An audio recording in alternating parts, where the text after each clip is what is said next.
Hey everyone, this is Pharaoh Silver, the Pharaoh of Beer Money Finance, back with another Beer Money Roundtable / Atlas Earth video. And yes, for the sake of my sanity and for the sake of y'all, because y'all love it, we're doing Atlas Earth videos for the rest of the year. That's pretty much it. All Atlas Earth, all of it. We will resume. Not wrong with that. We'll resume other non-Atlas Earth content beginning of the year with the year-in review on January 2nd. Anyways, let's talk about the Beer Money Roundtable today. We're looking at the Atlas Earth roadmap, and I have with me three special guests. Of course, y'all know AJ Downtown. You all know the Chief Operating Officer of Atlas Reality, Manning Field, and we all know Shane Kelly, the best announcer that I know, the best sports announcer that I know. So only one I know. Thank you very much. I actually know like three, and he's the best, definitely. Well, there you go. That's good. That's good. Quite the honor. So anyway, we have the Atlas Earth roadmap today, and actually Manning came to me wanting to do a roundtable on this today, and I was like, sure, why not? I would thought about doing this topic. And I was looking at doing a lot more Atlas Earth content for Christmas because everyone because as much as I am a channel dedicated to Beer Money, I know that the vast majority of you constantly ask for more Atlas Earth content. Well, guess what? As a Christmas present, you're all getting it. Atlas Earth nonstop till the end of the year. So, well, let's face it, Pharaoh, and you and I have talked about this before. Atlas Earth has really been firing on all cylinders. Yeah, even Mania aside, right?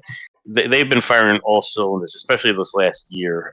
So happy to get in and dig into and hear what they've got going.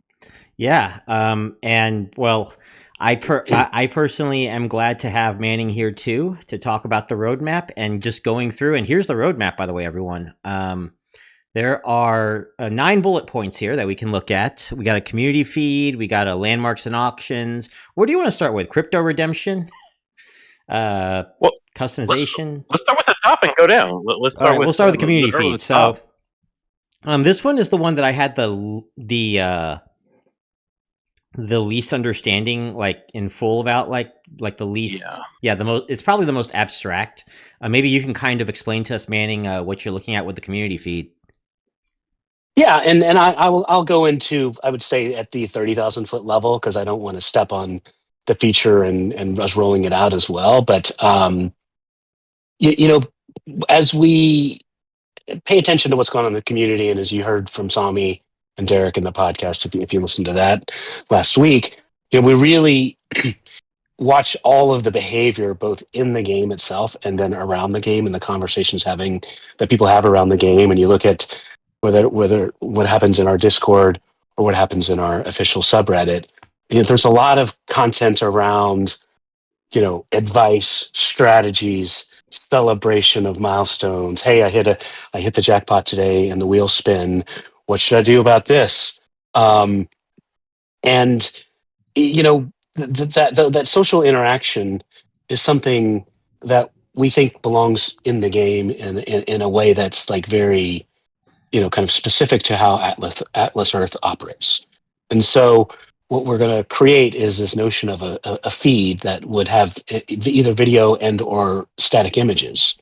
So imagine an algorithmic feed driven by geography, driven by who you might be associated with in the game, who you might want to follow.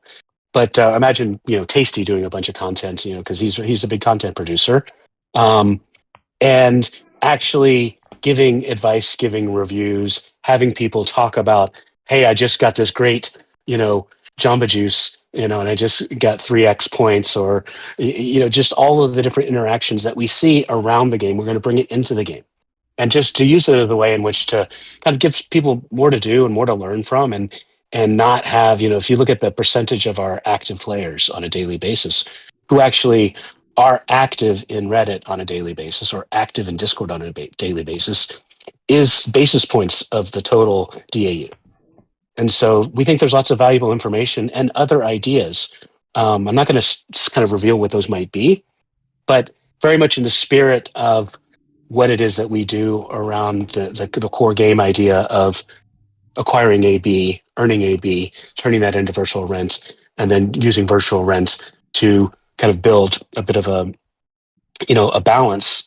Like that's going to be synced with this experience as well. So it's still, I'm sure, going to sound a bit abstract to all of you, but it's something that we haven't really seen happen in other games. But the strength of the community around the game has inspired us to actually try to bring it into. This isn't to displace Discord. This isn't to displace Reddit. Those things exist for a reason, but it's to bring the conversation around the game a little bit more into the app.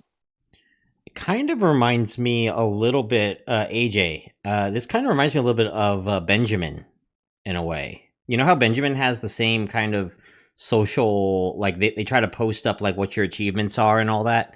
It sounds very similar to that. And I think I've seen a few images of what Manning has been talking about as well. Is there going to be like TikTok and Instagram style stuff, like pictures? Is what you mean? Yeah. Listen, I think whatever the conventions are today that people are most used to, we're not trying to invent a new convention around uploading, editing, scrolling. Right. But we're going to make it, kind of unique to the game itself. Yeah. So basically, similar. Yeah, similar to that. Public forum, then, right? Yeah. Yeah, in a public forum, and obviously controls around moderation, abuse, all those types of things that you have to deal with, and it's also can create a way in which for creators and posters, a way in which to actually drive referrals and drive, kind of using the content actually as a way to get people into the game itself. Did I understand you that there's going to be like a scoring system for like the people that are posting, so that people that create more content or is more valued by liked by the community more and more, that would be kind of showed and scored properly. Correct. Like that, so get the content. Correct, as well as a compensation for the creators themselves. So okay. I won't go into any more detail than that. But I figure you're just giving as much as you can. we don't ask you to do anything that we don't pay you an AB for. That's incredible, because I mean, when I first seen community feed, the first thing that popped in my mind is, oh, somebody's just got my mayorship. I'm gonna, who is this guy, and stuff like that, and that leads to more moderation and stuff like that. And Manny, and I know you know full well how much of a pain in the butt moderation is, since you do it on Discord and Reddit. Yeah. But this is an interesting take. It's going to be more of creation than content and posting stuff like that. So let me just. Yeah, go ahead, AJ. I was just gonna say, I was just gonna use an example using my my world, right? I do live streams of the game events, right? If I do a live stream, that'll go into the feed where people can see the feed and join it, and that would kind of compensate me somehow, but yet get more community involvement in it. Is that kind of the idea of it? Correct. Or there's a lot of YouTubers like Bronze Dragon or other people too that produce content that Pharaoh. not to say that Pharaoh, that this just becomes another distribution platform for your content that should ideally help. I guess if I ever did a face reveal, it'd probably be on Atlas Earth, honestly. None of the people that like me, none of the people that don't like me are on it, so that would be a plus. So it's I feel it could. I mean, we have the core set of understanding of how people would use it. Yeah, and then there's going to be probably a whole bunch of really interesting things that how people don't that we haven't thought of. It's just like any kind of creative endeavor, and I think when you some of this is also driven by some of the experiments that we were running in Reddit. I was running all these contests of show us your pixel, tell us your story about your most emotional parcel. That was raw material to help us think through the different uses of how it might actually show up in our product. I like it. I guess we should move on. We got a lot more to look at here too. Can we ask for a semi-DTA on that? Is there? Shane will give you my answer. I know the generic answer. I like Sometime in listen. 2025. I'm Don't do allergic dates. to dates. I'm allergic to dates, and I don't have my EpiPen. So sorry. I like Have you that. I like tried? that answer. Actually, I should use that more often when I do my videos. Actually, because I've had a lot of videos I've had to delay this year. So maybe I've been pretty bad with dates. I admit. Unfortunately, Manning got a crash course in why you don't give dates on Yeah. a public forum like that. Yeah. 'cause I mean, I tried to. yeah, I know you but, did. Yeah. but But the it's thing is, you're running an app that where there's so many other parameters outside of your game that can throw off dates very easily. And I think you had one, was it Apple or something, that kept you from launching something, and people were after you, why isn't this here? Why isn't this here yet? You told us it'd be, by, and it was out of your control. That's just, by doing what you're doing, it's smart. Because like I said, there's just so many things that are out of your control where you just can't give dates. Yeah. Yeah. Well, and I think it's also you have to strike the right balance between transparency and um, leaving your team the room to like actually get the work done in the right way. And with software development, this isn't the Super Bowl. Like there's not a fixed state that we have to manage to for nearly anything that we do. So we want to be able to plan for it, obviously, because we run a business. But you also need to, when you sit down and I could give you a date for community feed right now. That's probably within 4 weeks of when it would launch. But lots can happen between now and whenever that date might be. I get it. I'm in the software world. Same. Things change outside our control. I get it. I was just hoping maybe by Q2, Q3, just something. But got it. Yeah, I would imagine. I think the way to think about our delivery pattern for next year is, something pretty meaningful once a quarter. That's a good Fair way enough. to think about it. Fair enough. And that You've at got least enough- I'm you've got I'm not more going to than put one them in a quarter on this sequence. I'm list. not going to put them in a sequence for you, though. I will Fair tell you, enough. landmarks is not first because that's hard. Speaking I of- mean, all this is hard, but it's coming soon, though. Makes sense. Yeah. yeah. Coming soon. So yeah, actually, yeah. Moving to the second one, thinking like landmarks and auctions, they're in the same tab, right? So they're both going to Yeah. belong in the same tab. Yeah, well, and we're still working through a lot of things around that, but I can tell you we are working on it. And we put it more in the category of some code's been written, a lot of planning and design work and thinking work, but some of it will need to live on the web for certain reasons with Apple and Understandable. marketplaces. Yeah. Some of it might actually live within community feed.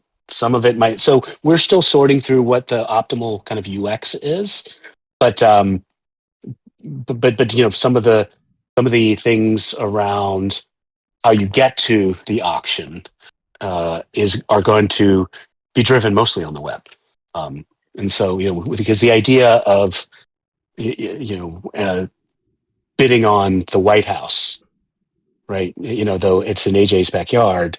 That's my property. There's probably a few people that aren't in that kind of proximity that are going to want to compete for that, and we want, and that's what the web allows us to do, and you can start to see some of just the breadcrumbs we're leaving towards a much more robust web experience based on what we just released last week with the maps. All right. Yeah. And then what about auctions? Like what is auctions going to be like? Yeah. So the first generation of auctions is going to be actually auctioning off the landmarks. So that's why we bring them together. So the first use case for auctions, though there are many kind of post that first use case that we will do, and it will have its own roadmap and kind of time horizon for all the subsequent iterations of that, because people are like, I want to auction my LPU, I want to auction land, I want to, I own downtown Disney. I want to yes, that will at some point. Yes, at some point that will happen. Yeah, and listen, at some point stuff like that's going to be really, or Times Square, or any of the Las Vegas Strip. Those are going to be very popular places. They're already have been bought up for years, but but the ability to have a player kind of have a secondary market for that is definitely always been in the vision since you've seen it in tab since you downloaded the game. Coming soon. But the first use case is going to be the intersection of landmarks and auctions, which have always been talked about separately, and they ultimately over time will be separately, but they're going to launch together because the way in which you compete for the landmark ownership is going to be through an auction. Interesting. Are we going to be able to auction properties that we're nowhere near? Like I own property, like I said, way far away from me that I'm not going to have access. Locale access to, right? Yeah, listen, there's a whole bunch of stuff that I think we put in the category of needed and somewhat obvious. Just when now that people can look at maps on the web, they're like, okay, well, I want to be able to place an LPU, or I want to put a property up for sale on a piece of geography that I haven't been to in 2 years. So yes, over time, those will all be in the map and available on the web. Awesome. Excellent. That's good news. Yeah, I can't wait. Yeah, I mean, I would say everything that you've imagined that you would want to be able to do on the web. Someone I think actually in the Discord today was asking, "Hey, I'd love to see amp merchants there." Yes, we agree. And On the that's map. gonna, Yeah, that was me. That's yes, that was you. I couldn't remember. Yes, that is for sure a thing that we will do. Mm-hmm. That's great. Boy, I could really start drilling you into that one. That's so exciting to me to be able to go on your map and see amp locations. And boy, I hope you find a way to tie that to the people that own those parcels too. That would be really cool. Yeah, I mean, listen, we have one of the things that we just need to be sensitive to with the maps themselves is the privacy side of things for players. So that's a thing that we're thinking through right now. Just because we don't want anybody to get doxxed that doesn't want to get doxxed. Right. Well, I mean, you've made it in such a way where you can't really figure out who the person is. You can only see what your parcel is. You can't figure out who owns what property unless they've revealed themselves in some way to have owned that property. Well, yes and no. If you live in a smaller town and you're a mayor and you've got a big lead and you see a cluster of parcels, there's a high likelihood that might be where you live. So like that specific thing is definitely something we will address. Not to dox myself, but I'm in that exact situation. If you was to look in the map, you could figure out where I live. Yeah, me too. Yeah, me too. Thankfully, I have several big puddles of parcels in the around Kannapolis, so it would be a little harder to find me. But apparently, out of the 4 people that had tried to find me, I'm going to say that only one of them was correct, but I will not tell you which one. So I'll just leave it at that. I was more on the part where people own a property where a business might be like say they own the I don't know, the Moe's Southwest Grill, right? And somebody buys something there from that merchant, right? It'd be cool for them to get a little something, Anyway. Yeah, listen, that is a concept that we have kicked around a bunch of different ways, and the full vision of the game includes that connection. But that is, I think it would be aggressive to say that that's on the 2025 roadmap. Yeah. Yeah, that's out. I get that. But it's always been really cool to own the businesses and the parcels. It gives a little competition, and I like that. Yeah, I like competition.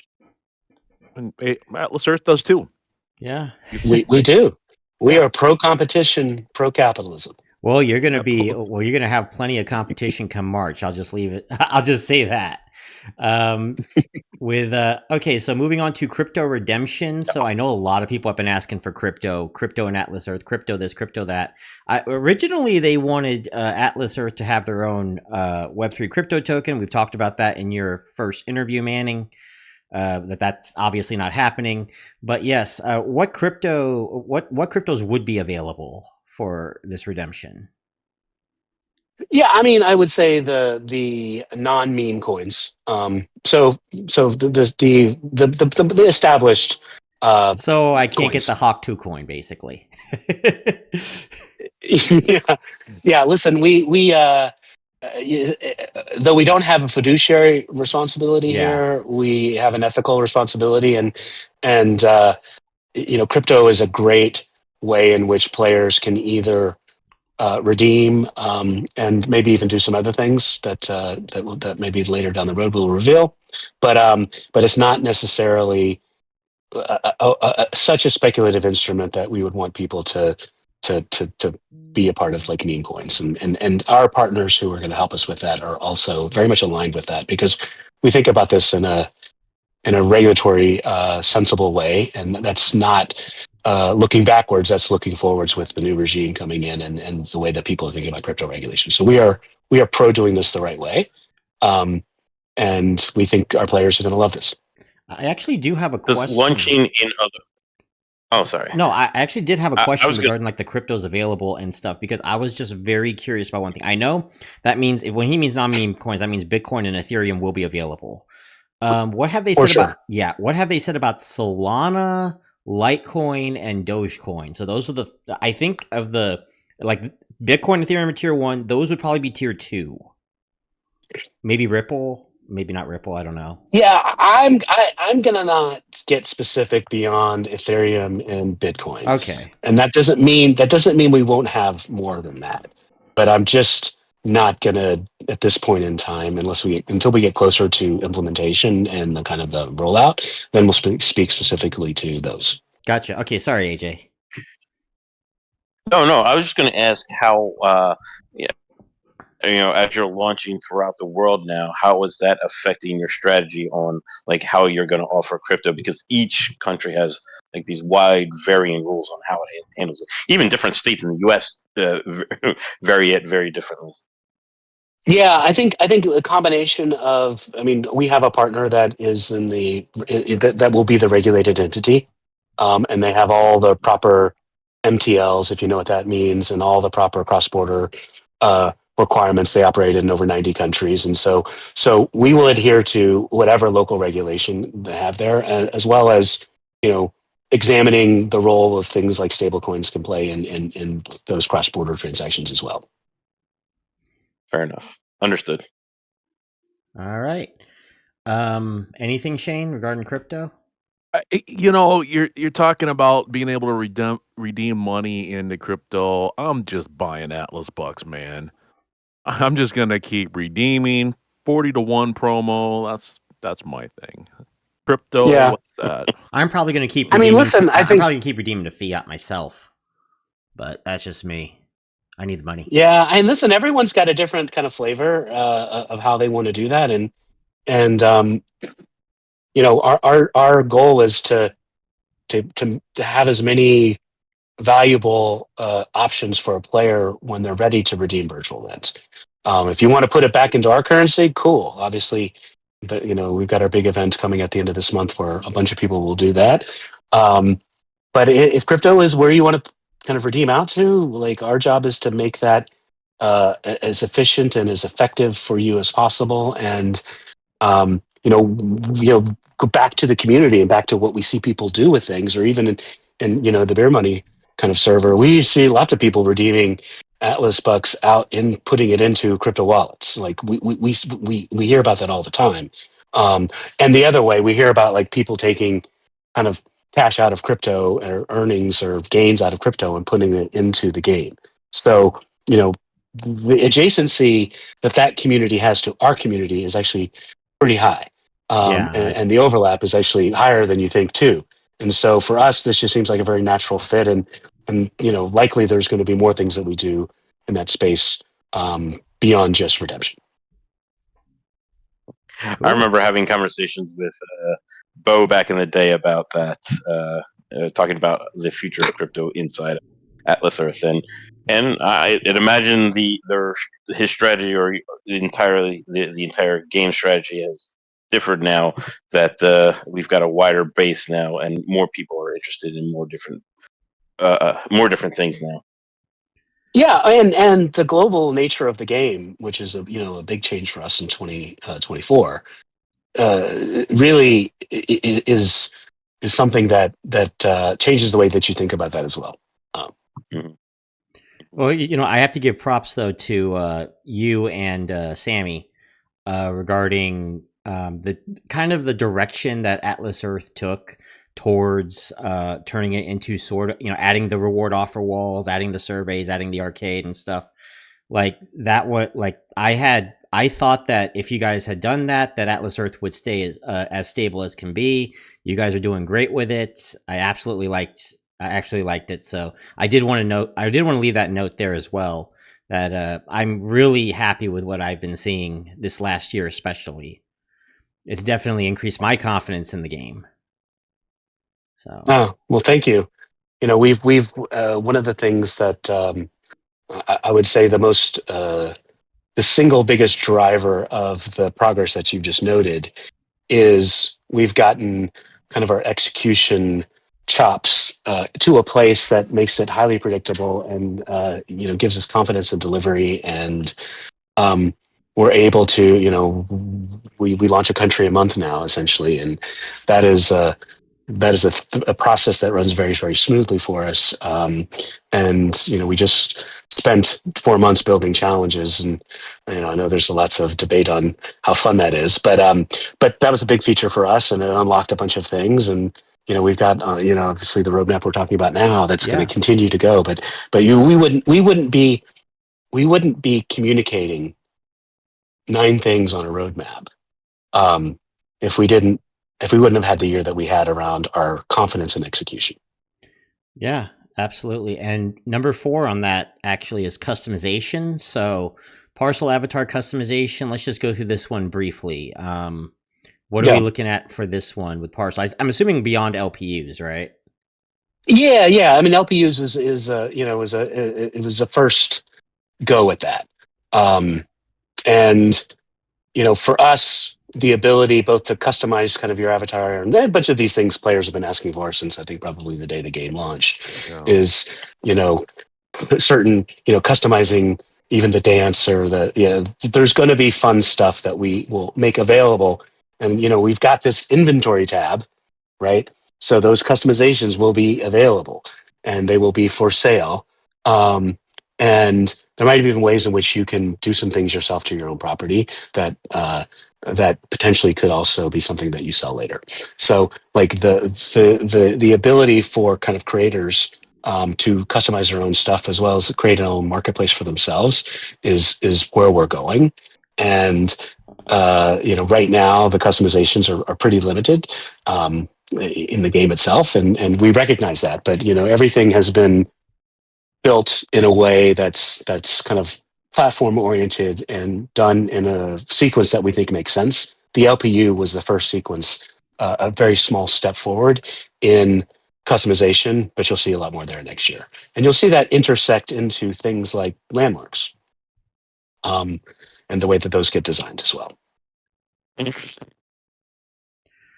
All right, so let's go back to some more of the mechanics of the game, unless anyone else wants to talk about customization or anything that they plan on looking at for that, or you just want All I want to know is, my astronaut guy, will I be able to sell like advertisements to other companies so that way I can earn extra Atlas bucks? Like on my chest, Atlas Earth.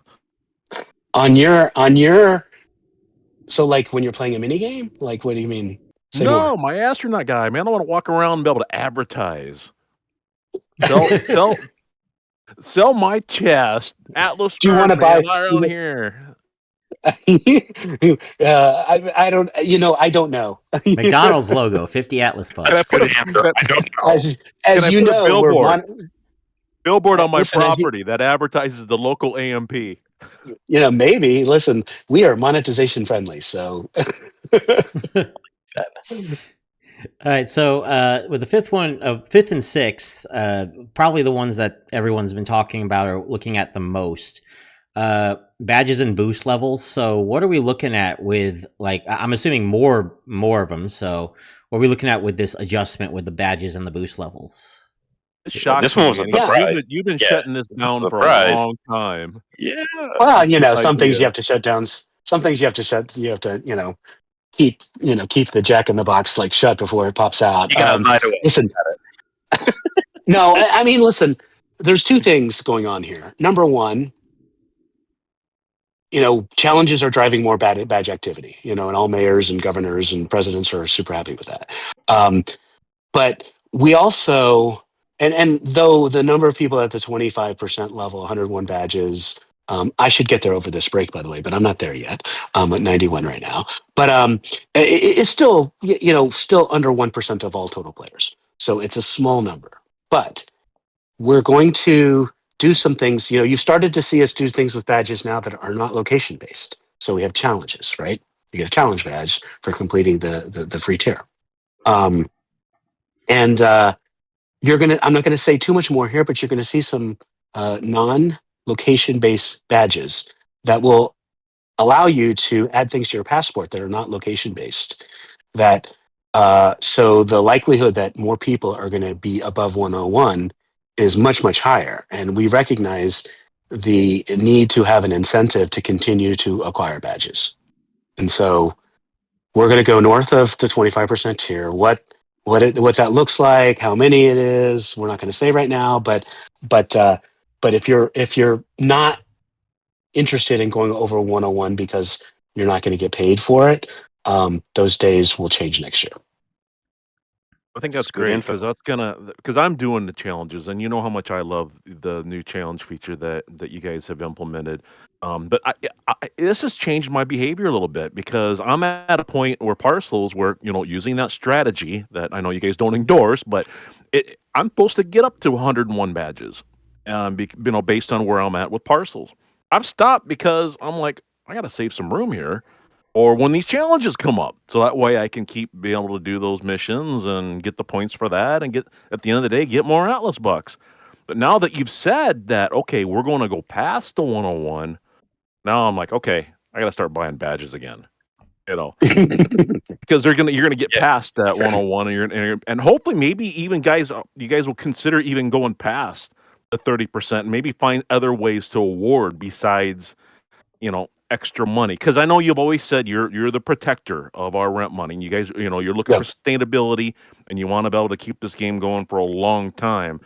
So, I mean, hopefully, maybe you guys will consider other ways to Maybe award like an for additional going Atlas past. bucks a day instead of the rent. So like Yeah. it's like level 6 could be like still 25% boost, but you're getting like 10 Atlas bucks a day or something like that, or 5 Atlas bucks a day. Yeah.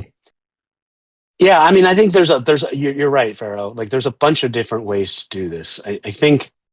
Ooh, percent of hold on, like 1 Atlas buck for every part. No, not 1 Atlas buck for every part, but like 1 Atlas buck for every 100 parcels or something. Yeah, I mean, listen, we haven't decided how. Yeah. We know that there's a need for it, and we have a bunch of. I would say, think about it this way: we have more ideas on all the different kinds of badges we want to do than we have ideas on what the tier structure is going to be. Oh, okay. And because that's like the impetus for this change. Yeah. Right. Is like all the different like badges that you could imagine that you might want to have. So. And I'm sure everyone's going to be asking me like, okay, what about 30%, 40% bonus? And I'm just trying to, again, Shane said it best, guys.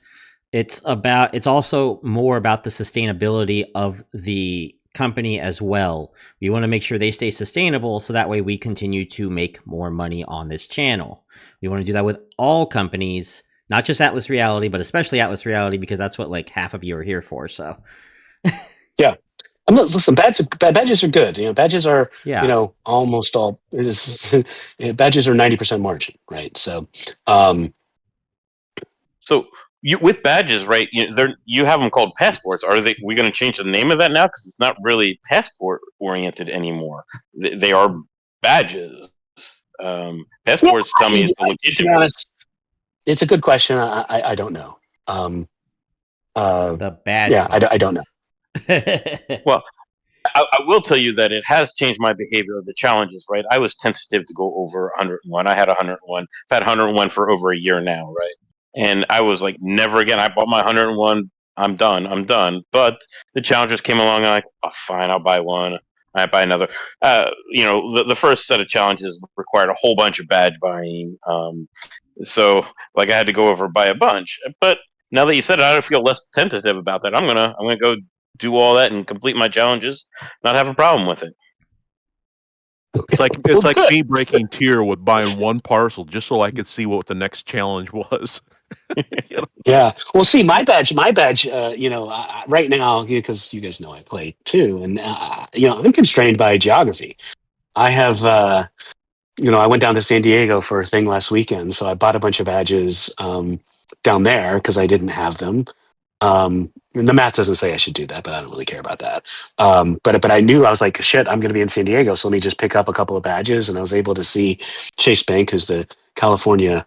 Or Chase's Bank, the California governor, who's in Encinitas, and we were driving down the PCH, and I just saw all of his land, and I think he must be on a bike, and he just buys land, because that's the only thing that makes sense on his pattern.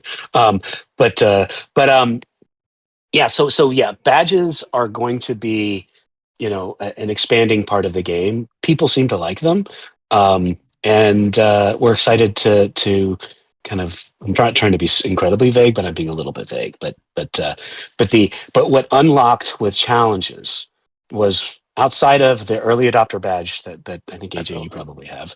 Outside I of that do. one, it's the only badge in the game that does not have a location tied to it. The challenge badge is the next, but it's the only current one that we issue that does not have a location associated with it. Yeah, I I was going actually, to mention that badge was one that did exist outside of the location-based badges before the challenge tier. It's been one I proudly hold as my number one slot. I actually have a fun idea for your idea bank, Manning. You could probably bring this Yeah. up with the company, maybe like promotional badges. So like badges promoting a company, a YouTube channel, or something else like that, like something for Beer Money Network. Uh, Yeah. Hey, Yeah. we get, No, we get listen, you put in a promo code, and you're eligible to buy that badge for 200 or something. hey, I'm sure Cody would yeah. love to have a Rainbow Ultra badge. Yeah, that too. Yeah, there you They go. can pay some money for that. Yeah. Yeah. Yeah. Oh yeah. It is a platform that we see that has a lot of tentacles that can kind of go out into both the virtual world in which the game occupies, but also the physical world it sits into. All right. I'm going to skip the sixth one because I want to talk about because I do want to have a bit of a discussion on that. The annual subscription plan. I'm going to go to new mini games. Yep. So we Yep. got rock paper scissors. We got trivia. Okay. So by the end of 2025, just to guess, how many mini games do you think we might see in Atlas Earth? Beyond those two, maybe one or two more. Okay. Yeah, cool. And Wow. is it going to change the schedule, or are we still going to have 3 a week? Or are we planning on? Oh yeah, yeah. That'll all probably shift around, and we'll probably do just like we did with where we've landed at today. Is just run a bunch of different experiments to see what works. And you know, uh, uh, I think I was talking to Shane about this in Discord earlier today. But like right now, like mini games, there's not one mini game when we have whatever's tomorrow's is I forget. But that's 13 mini games. And by the way, one starts in New Zealand, I think in like 20 minutes. So so for me, like mini games are happening all the time. And when the infrastructure team says, "Hey, I need to schedule a maintenance window," the first thing I have to do is like, where's the hole in the calendar? And now that we go to Korea, we go to Japan, we go to like other areas which like are normally downtimes, like it actually becomes more and more challenging for us to do things like that. But I would say the schedule itself, we're gonna kind of work through, and it also might look differently for mini games that aren't like player versus player. So trivia obviously is that, so that might be more eventized in a way where you get people together. It might even cross borders. We haven't sorted that out yet. I was just But going to ask you more, Manning. Is there a reason why mini games can't be global? Is there was there like something functional within your game where it can, or I have a pretty because good my idea. no, I thinking is mean, like Australia, for example, they're in a complete yeah, opposite time. Maybe there's people up at that time that wouldn't mind jumping in. It builds their pot up too, because yeah, also on the Discord we've seen people like recommend, hey, can't we have one once a day, or can't we have one right. every hour? And if you could go maybe to more globalization on these mini games, that gives people the opportunity then in the United States to Yeah. join one that's in France. Yeah, it's a good point. I mean, listen, we built all these mini games when the game was just in the US. A lot of the things in the game, in the technology in the game, are tied to the geographic hierarchy. That's why global leaderboards actually took a little bit of time because we had to create a new layer in the game, which is the Right. Earth layer. And so that actually changed the way in which all of the hierarchies worked within the game and the structure. So right now, even it's like UK is actually a complicated one for us because like UK isn't UK. UK is 4 countries. Yeah. In our game, like we have a separate mini game for Wales, we have a separate mini game for You Scotland, do. Northern Ireland, and England. Yes, there's Oh. not one UK. There's not a UK mini game. It's Okay. actually 4 different mini games, and so for us, I would say breaking that structure will be some work, and we'll have to do some thinking about my. And I'm not saying we won't do it. I'm not saying we will do it. I'm saying we don't have a point of view on that. Your comment is right, which is like more slots available, probably increase usage. But I would say the other trade off to that would be starting pot size and how to really get that done. Because the starting pot size in the US is much bigger than it is in the other markets Right. because of just the number of players that show up. So for the US players, it's 40,000, but for all the other markets, it's 10,000. But if you look at average payouts for a country like, I'll say New Zealand, and I love New Zealand, that's where I went on my honeymoon, but that's a small player base. So like those payouts on a T500 is like, pretty good, way better than the US payout. And so because the starting pot size is so, it's 10,000. I think And about so you have to just manage a bunch of those kind of logistics. And that doesn't mean they're not solvable, but I just would say it's not as easy as an answer of just like ripping out country. And yeah, I mean, listen, we'd love to have an environment where whenever you log in, you have something to do beyond just watch an ad. Like we would love that experience, and that's where we started to go. And then you'll see the start. Challenges is a good way to do that. Right, the engagement numbers are really through the roof. And you're going to continue. The community feed should do that as well. Other things that we do should continue to drive reasons and activities within the app. And mini games serve that purpose. I mean, the challenges themselves have doubled the engagement in mini games. The Overnight. payouts have been, the pot size have been not nice. Love them. Yeah. So, because there is the other side of it too, where I don't want to see the mini games get diluted, to a point Yeah. where people stop playing them, because that's kind of part of the experience, and be able to play these games and get a nice reward for it, and the Yeah. challenges have really boosted your numbers in the mini games. It's been fantastic. Yeah. from a player Yeah, if perspective. you're a player of those and you see the payouts, and it's funny. We actually, I think Cody might be, he must be planning something because he's like playing again and he's winning again. So I'm like, oh shit, he's got plans. That's the only thing I can say. Oh, it's all right. He hasn't told me. He's not going to tell me. I'm not going to ask. But I think he told me he's just bored. yeah, maybe. But I think what you're gonna the trade off here is like what should be ever present from an engagement perspective versus what should be eventized. And mini games I think can play a bunch of different roles across that spectrum. Trivia is Right. probably an eventized thing. Yeah, I was going to say trivia could occur at any time. That doesn't necessarily need to be on Oh, an event-based. I would say we would say the opposite. I don't know if you remember HQ. I don't know if you remember HQ trivia. Remember I that? do remember. Yeah, Swagbucks There's a have thing- their own trivia. there's I can see Derek doing Swagbucks trivia style, kind of show up live and give us 10 questions, and you win your share of 100,000 Atlas bucks. ultimate question. Yeah, but listen, there's a whole bunch of crazy shit to think about for that. Like, so just think about it. Okay, now we got language nuances, we have cultural nuances, we have history. There's a category on history, like what's the Germany experience versus the U.S. experience versus the Japan experience, just to pick on three countries that went to war. Like, those are different perspectives that you might have to consider when you create something around trivia, Fair and enough. completely different languages. I was thinking more of like you remember the old NTN trivia where you go into like sports bar and you play the trivia. I mean, Yeah, it was live, but it really didn't have to be. Right. Well, like with that one, if you have a network, it works, right? Because you just like you always will have an ever Well, present set you of do have a network. competitors. You do have a Yeah. network where you can have an ever-present set of competitors anywhere around the world. You do have Nah. that. Well, as we get more global growth, it'll get more load balance. But right now we're 60% US, and this Yeah. time last year we were 100% US. So That's that'll literally continue to like my change over time. channel. That's literally like my channel. I was like 95% US in January, and I'm at like 65, I believe, right now is my audience, 66. So yeah, it's But I don't have to Wow. tell you how many times I'm awake at 3 in the morning. I'm on Atlas Earth playing around doing crap when everybody else is asleep. Sure, I'll play trivia. Why not? I cannot do that at 3 in the morning. Not Yeah. anymore. Well, yeah, new countries. So, we talked about this a little bit in your initial interview. How many countries you're going to be like the countries that you're Yeah. planning on?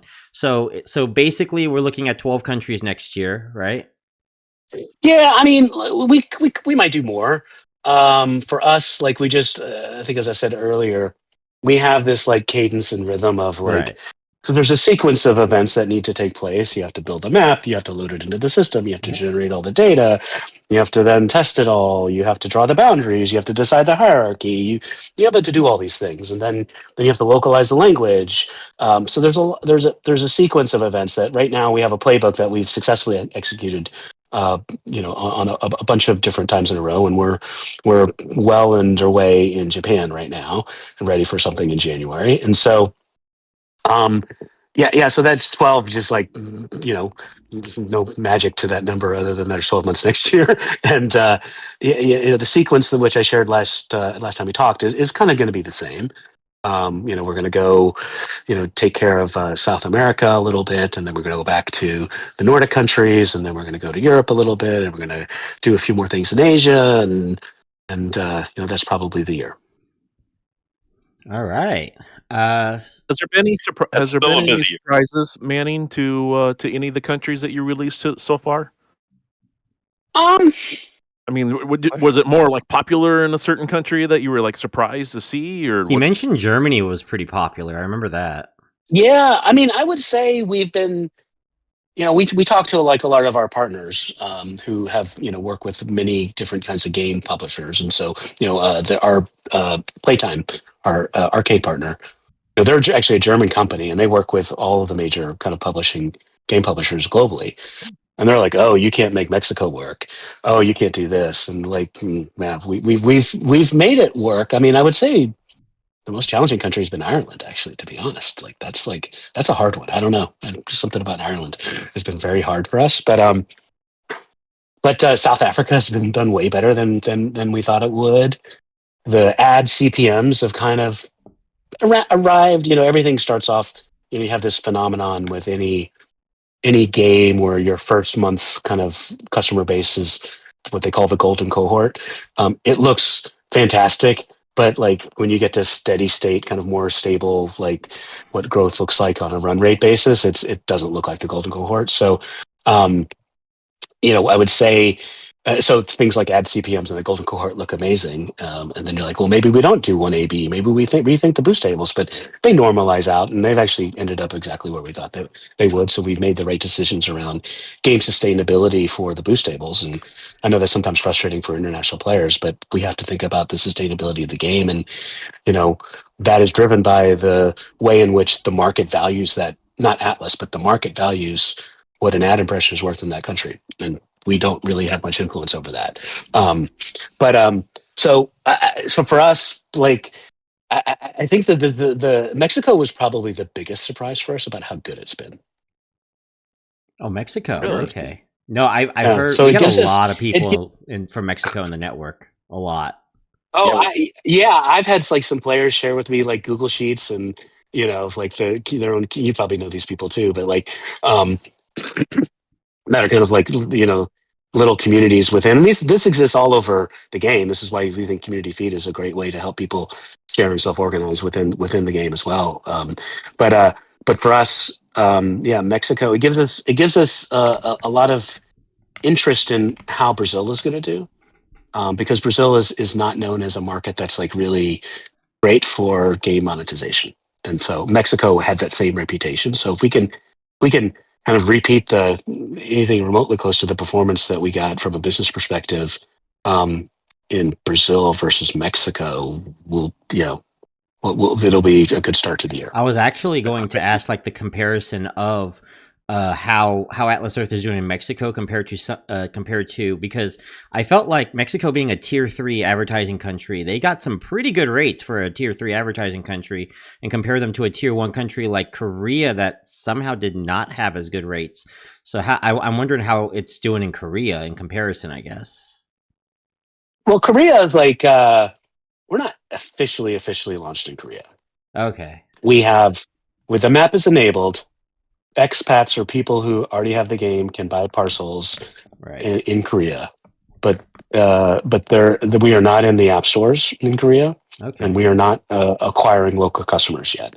And we are going through a regulatory process with and Korea is notoriously difficult.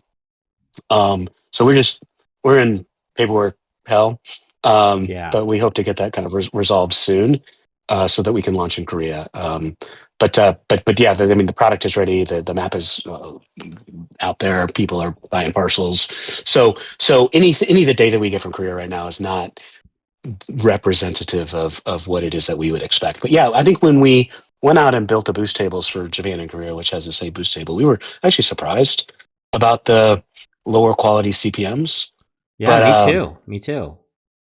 That's just I'm just not expert enough in my professional experience to know what it takes to buy an ad in Japan. But there's some constraint there that doesn't make it as vibrant of an ad economy, and it seems to be less reflective of the overall GDP or size of that country.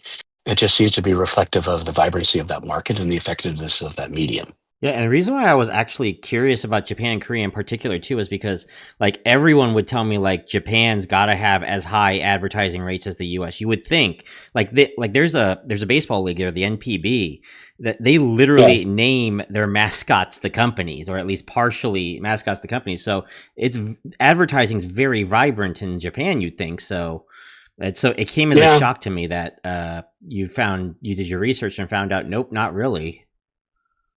Yeah, and listen, if it changes, I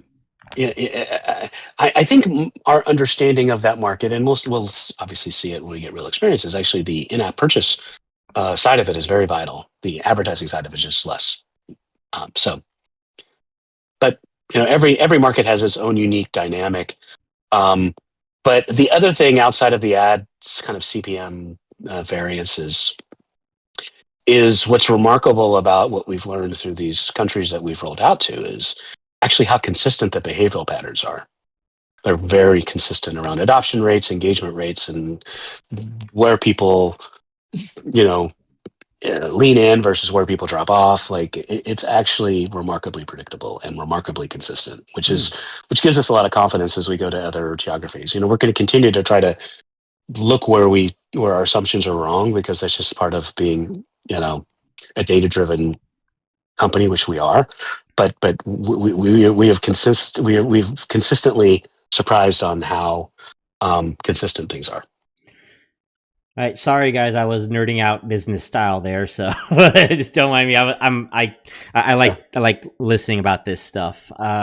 So going on to okay, I'm going to go back to the annual subscription plan. So purchasing annual plans for Explorer Club and Season Pass for a discount. What are we looking at here? I know I got a good idea what the annual Explorer Club is. I thought we had talked about too. You mentioned the idea of using your in-game money to do it as well, but I'm not quite sure if that panned out. So, I mean, listen, there's lots of people that say that to me. Yeah. And I this one's unlike the boost table one where I might like retract what I said. So here's the thing: subscriptions are super complicated. Okay. The number of players that have $550 of virtual rent available to buy an annual Explorer Club subscription, could fit in my house. So Not me. So that is just it's like it's a lot of work to solve a problem that isn't really a problem. And the biggest part of subscriptions, especially the annual one, is a little bit easier. It's harder because it's a bigger price point for a player. So the universe of people that actually would have the virtual rent in which they could even avail themselves of this is relatively small. The monthly one is less around how many people have $50, but even though that is a large amount for the average player, it's more around when subscription breaks or when you have $48 and then your streak gets reset and then you get angry and then you come at me in Discord and you're going to light up support. And it's just like, not worth it. Just put your credit card in. It's going to be fine. Well, for me, it was more a matter of I just wanted to avoid you guys having to do so many 1099 paperwork at the end of the year. I'd rather do that than deal with a bunch of people getting mad about their streak resets because they only had $47 in virtual rent for those EC this month. Like, do you know how terrible of a conversation with a player who is a loyal player? They've earned all this rent, and they've God, that's a terrible conversation to have, and it's not worth it. Would there be a way to maybe do something like, I don't know, maybe I could be wrong on this one, but you would just have one-time payments set up where it's yeah, it's just not worth it. It's just subscriptions are hard. Subscriptions are super hard. And yeah, there's a whole bunch of things we could do. But we're going to spend all this energy fixing that problem for 14 people versus going to make customization for 1 million people. Because it's the same level of effort. It's just it's a pretty easy business decision around prioritization. It's just we try not to solve one person problems. We try to solve 1 million people problems. Manning, doesn't it benefit the company more by being able to realize that revenue off a subscription versus just allowing people to do it in game? Because then you really can't capture that revenue, right? Or show that as revenue. Is there anything to that, or am I just making stuff up? No, from a GAAP perspective, a generally accepted accounting principles perspective, no, we could recognize it as revenue. It's just more the operational. It's the when it breaks problem that sucks. When it works perfectly, cool. But the when it breaks problem is so painful that you just don't we don't want to get in a position where we're having to collect from our players, especially the ones that are good players, and players that are. It just life happens, and when subscriptions breaks, it's very painful. And I would just hate for what is a moment of great success. I've got a balance greater than $50, or at $50 in virtual rent. To turn that into a negative experience, you got to be some kind of stupid developer, game developer, and product owner to do that. And so payments are really hard, and we just don't want to get too much in the middle of that. So offshoring it to Stripe, letting them handle it. They're $100 billion payments company. Cool. That's not what we do. They do payments. We do games. That's easy for us. Hard is building all these bespoke little things to solve it for 10 people. It's just it's just not even that's a one meeting decision. I just don't see an issue. If somebody wants to use their rent money, just cash it out and buy what you want. Card payments are super easy. They are. Yeah, definitely. And you guys use Tremendous too for payouts as well. So they've been really good. And they do it they do it for globally. So they pay out to PayPal and a whole bunch of other different things, and it's different in each market. But yeah, no, they've been great. I mean, we're just the thing that the decisions you have to make is hey, what do we want to make versus what do we want to license and or subscribe to? And payments is definitely a thing we don't want to make. What would you know about that? Lots. I'm kidding. I'm kidding, of course. So I know that's your background. I'm just joking. It's his background, everyone. I know. I'm messing with him. I hate to ask, Manning, because I know your definition of time, but boy, are we going to see this annual subscription? You've been talking about it for so long, and I got to tell you, I've got money sitting in a bank that should be in a savings account drawing more interest because I'm waiting for this thing to launch. Man, like I'm trying to get it under the tree, but I'm not sure it's going to happen. But if it's not, it's going to be very soon. And you've said that. That's the best. You've said that to us in That's the Discord. best. The best I could tell. I mean, I was checking on it today, and like it's mostly done. I've got some If you money. I have want to me- hand to you. if Take you my have money. me- But I know, but I'm just saying, like I want it. If you have it set go, for the but, new like, year, I'll- I could definitely do it for the new year. That'd be great to finally have a January 1st annual It's gonna- subscription. I'm going to tell you it's going to happen in January. I can Yeah. confidently say that. But the worst thing we want to do is ship something that's not going to work, especially around streak resets. That's the thing you got to worry about on this one. Yeah. We got to make sure it works, and we surely don't want to ship something and then have our team go off to Christmas and like someone have to call them. Like that's Yeah. not what we want. That's not the company we run. That's not the culture we want to build. Like so, like if it's good, we're going to ship it. If we're not 100% confident, we're going to wait until everybody can be back to fix it if it doesn't work the way that we want it to. That's fair. You can rest assured if it's broken, I'm going to find it. Yeah, oh, we'll hear about it. So, I do have like 2 minutes I've got left. Sorry. What do you want for AMP?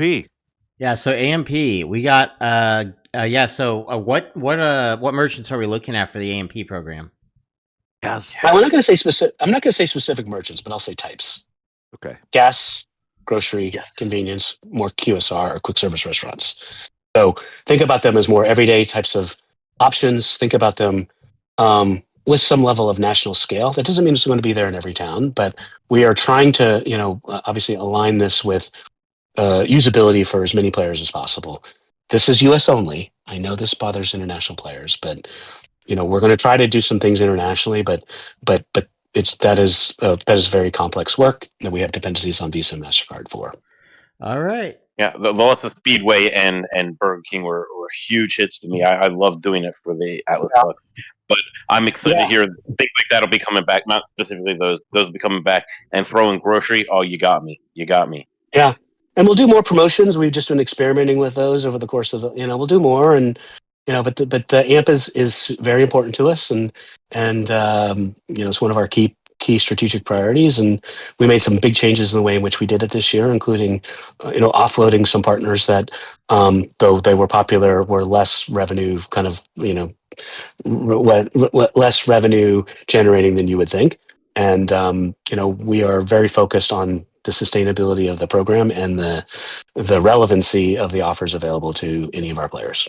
Manning, find me a grocery store that I can buy my groceries, and I'm giving them all my money. I tell you, I'm was going to tough, go man. from Walmart, buying all my We're- groceries from Walmart, to go into this store, whatever that is. we're going to try. It's a 1% to 2% margin business, so that's like one of the more challenging ones. But I can it's a see very that. low Yeah. margin business, that's for sure. Maybe something with like a one every $3 or something like that would probably help with the Yeah. margins. yeah. But yeah. So there's more to come there, and I do need to run because we're doing Christmas. We're doing Christmas tonight. No problem. So yeah, thank you. Just one last question. You sticking around for Beer Money Mania in March? Yeah, we're gonna win. We're gonna run the table. We'll see. We'll find out. We said we're a competitor. Yeah, and you guys are pro competition. You're gonna get plenty of it. So we will see you in February during the selection show. I'm almost certain you're going to be in the tournament. So, Cool. yeah, well, I'm 100% confident. Well, we'll see you around. And y'all, thank you for this video. Thank you. If you watch this video, please give it a like. Don't forget to comment as well if you have anything. Manning is going to be at the holiday Beer Money Brew later today. Go check that out. And she'll answer some of your questions. We're going to hang out, have a good time. Don't forget to subscribe to Beer Money Engine. I will see you all next time. Pharaoh Silver signing out. Bye, everybody. You guys.